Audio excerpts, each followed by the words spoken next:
여러분, 보험 설계사를 시작했으면 1등은 한번 해봐야 하는 거 아닌가요? 사실 1등을 못하더라도 1등을 하려고 노력을 하거나 닮아가려는 과정에서 여러분의 소득, 태도, 마인드가 분명 성장하리라 확신합니다. 저 또한 전 회사에 근무하며 전국 1등도 해보고 특히 금융회사 직원에게 가장 영예로운 금융감독 원장상을 받았을 때 많은 것들이 달라졌다는 걸 느꼈거든요. 저는 우리 채널을 보시는 많은 분들이 앞으로 저랑 같이 꼭 성장했으면 좋겠습니다. 원수사 근무 시절부터 대리점에 나온 지금까지 14년간 수천 명의 설계사님들을 분석해본 결과 최상위 1% 설계사님들은 공통점이 있었습니다. 제가 지금 다 알려드릴 거고요. 오늘 영상 끝까지 잘 보시면 1%의 설계사님들이 어떻게 그렇게 계약을 많이 하고 그러면서 오래 유지할 수 있는지 모든 비결 공개하겠습니다. 그럼 바로 시작합니다.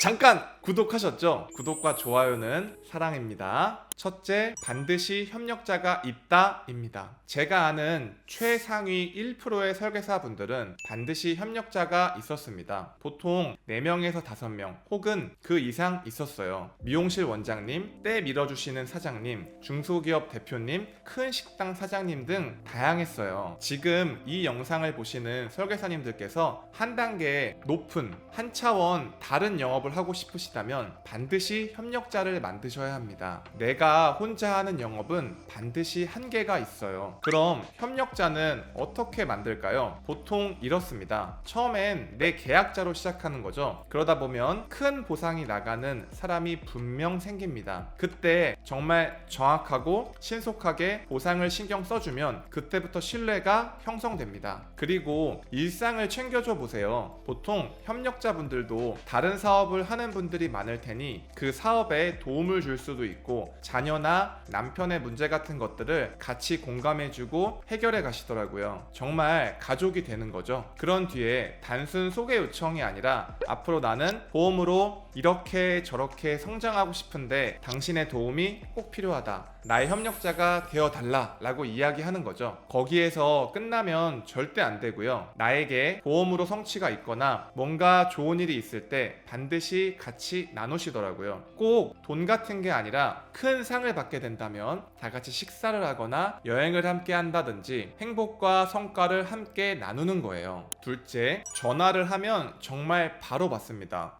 전화를 잘 받는다? 너무 쉬운 거 아니야? 아닙니다. 어설프게 바쁘거나 어설프게 돈 좀 버시는 설계사님들은 어느 순간 이걸 잘 못하십니다. 바빠지니까요. 그리고 이제 어느 정도 여유가 생겼잖아요. 전화통화가 잘 된다는 건 정말 이 설계사님이 고객과 소통할 준비가 되어 있고 또 계약과 연관된 많은 사람들과 소통할 준비가 되어 있다는 뜻이고 하나 더 나아가 이 일에 정말 집중하고 있다는 뜻이에요. 그리고 사실은 계약은 체결하기 전보다 그 이유가 훨씬 중요한데 지속적으로 편하게 고객들이 연락할 수 있는 환경을 만들어 주셔야 해요. 나 바쁘다고 나중에 전화한다고 하고 보상 청구 요청하면 연락도 없고 하면 소개뿐만 아니라 지금 나에게 가입한 계약도 반드시 해지된다는 사실 잊지 마세요. 고객은 정말 급해서 전화하는 거예요. 여러분이 필요하다고요. 그러니 전화 잘 받는 건 너무 중요합니다. 그래서 저 또한 제 고객인 우리 대리점 200여 명의 설계사님들의 전화를 잘 받기 위해 노력하고 있고 주말이고 밤이고 편하게 전화하라고 매번 이야기하는 거예요. 설계사님들이 업무적인 걸로 대표 눈치를 본다는 건 말이 안 되는 거거든요.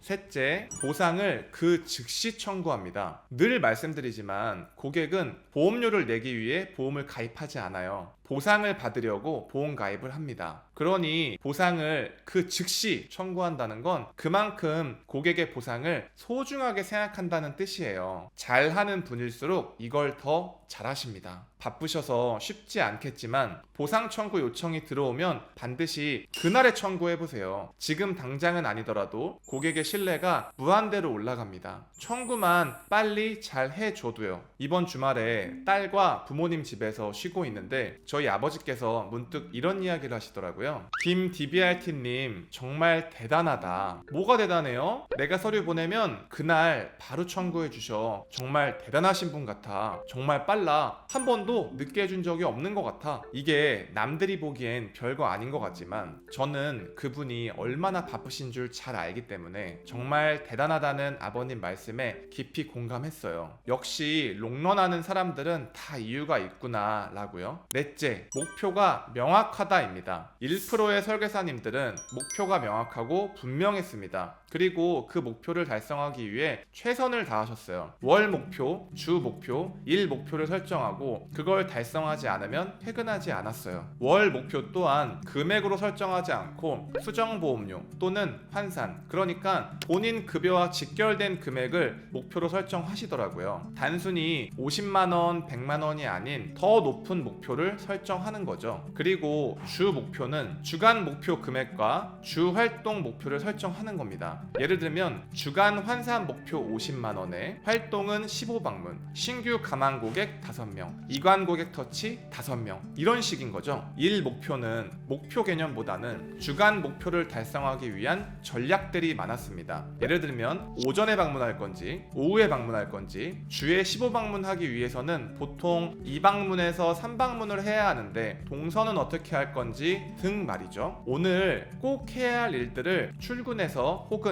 출근 전에 리스트업 하시더라고요. 그리고 하루를 보내면서 체크해 나가는 거죠. 이거 꼭 여러분도 해보세요. 하루가, 한 주가, 한 달이 달라질 겁니다. 그리고 분명 여러분 소득도 올라갈 거예요. 그런데 보험회사에서 목표는 왜 중요할까요? 사실 보험회사에서 목표라는 건 상호 간 약속을 의미합니다. 본사와 지점 간의 약속, 지점과 해당 설계사와의 약속, 그리고 마지막으로 설계사인 나와 내 자신과의 약속인 거죠. 이런 약속을 잘 지켜가는 과정에서 자신감이 상승하고 성취감을 얻게 됩니다. 특히 영업 쪽은 목표를 엄청 신성시하기 때문에 주변에 같이 근무하는 사람들이 저 사람은 정말 약속을 잘 지키고 신뢰할 수 있는 사람이구나. 나도 저 사람처럼 되고 싶다. 혹은 저 사람을 더 도와주고 싶다. 라는 마음이 들게 하는 거죠. 그래서 목표를 꾸준히 수년간 달성해 나간다는 건 나뿐만이 아니라 보험회사에 근무하는 나와 관계된 사람들과 잘 지낼 수 있는 가장 빠른 길 중 하나입니다. 제가 신입 땐 잘 몰랐지만 요즘 와서 깨달은 것 중 하나가 꾸준한 목표 달성과 오랜 시간이 결합되면 그것만큼 강한 게 없다는 거예요. 이제 와서 보니 다 보여요. 10년 전에 비슷한 금액을 달성하시던 두 분의 설계사님이 계셨는데 A라는 설계사님은 지금까지 그 목표 이상을 꾸준히 달성하고 계시고, B라는 설계사님은 그냥저냥 하시다가 어느 순간 그만뒀다고 하시더라고요. 그 A라는 설계사님은 사실 남편의 실직으로 영업을 시작하신 건데 지금은 부동산으로 큰 부를 이루셨다는 이야기를 들었습니다.